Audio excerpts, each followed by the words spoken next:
Thanks so much for that, sir. Now let's go across to the management at KEI Industry. Anil Gupta is now with us. Sir, in Q1 FY23, copper and aluminium prices are down 20 to 30% on a QOQ basis. Cable and wire players have announced price cuts between 8 to 9% recently. Have you taken any price cuts? Is there anything expected in the coming weeks? Normally, price cuts are done regularly or price cuts or rises are done regularly for the B2C market every 15 days based on the input cost, whether it is going up or down. So it is adjusted. So in the recent time, that it has fallen significantly. So there may be some cuts, but maybe in a week or 2 weeks.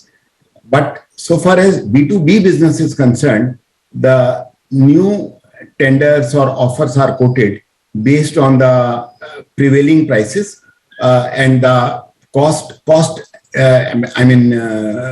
implications are passed on to the customer on week-to-week basis.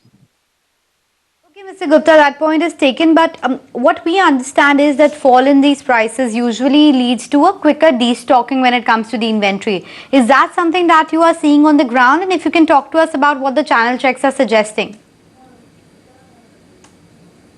See, destocking is already taking place. In first quarter of June, we have seen lesser stocking by the dealers and the retailers because of the fear of the prices going down.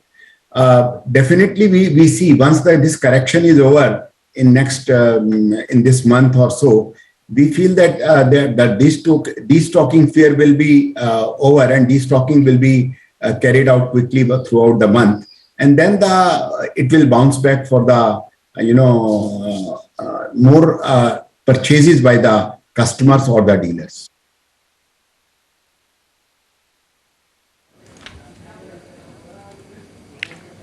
Well, so, when we just continue to talk about what's happening with this entire space, can you also just tell us about the demand play, especially in H123? How do you expect it to be subdued because of price hike? How can realization come over there? When do you expect a turnaround in consumer confidence and demand?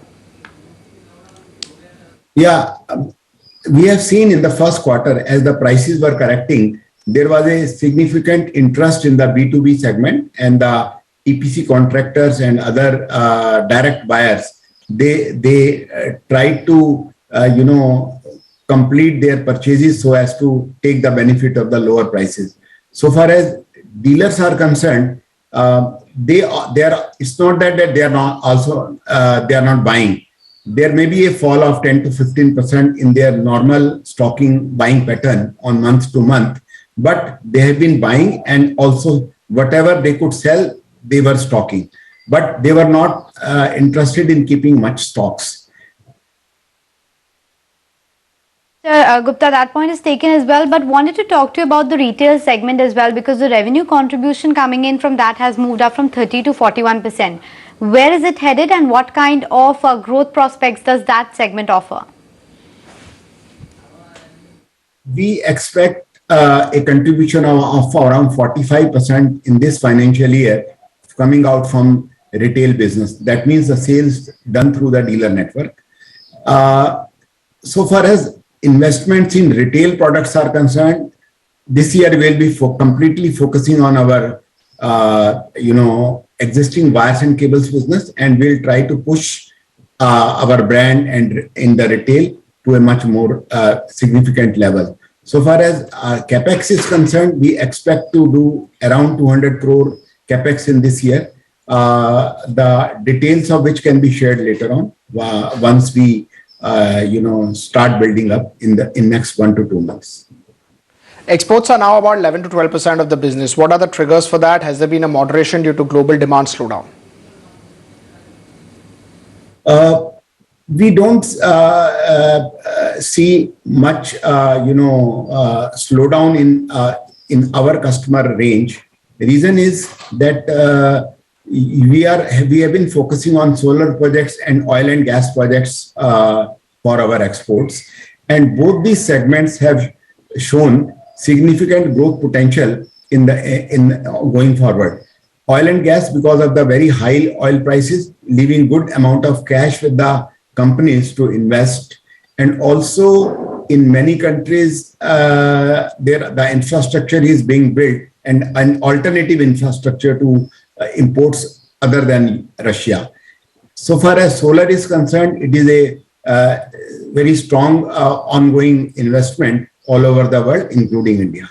So we don't see any reduction in the exports, but will try to build up our exports from 12 to 13 or 14% of the total sales increased sales turnover in this financial year. Sure, Mr. Gupta, before we let you go, just wanted your sense regarding what's happening with the capex in the country. There's a lot of tailwinds, there are a lot of SOPs that have come out. In this regard, given your company's a play on what's happening with the entire industrial and capex theme, where do you see the company headed, let's say, in the next 3 to 5 years? There is a strong traction in capital goods sector because investments are there all across in the industries, in infrastructure, in steel, cement, and plant capacity buildup, and oil and gas. We expect a growth of around 17 to 18% over next 3 to 5 years CAGR on yearly basis. Thank you so much, sir, for taking out time for us. Now let's go across to Vinny Motiwala. She's here with us talking about the palm oil prices.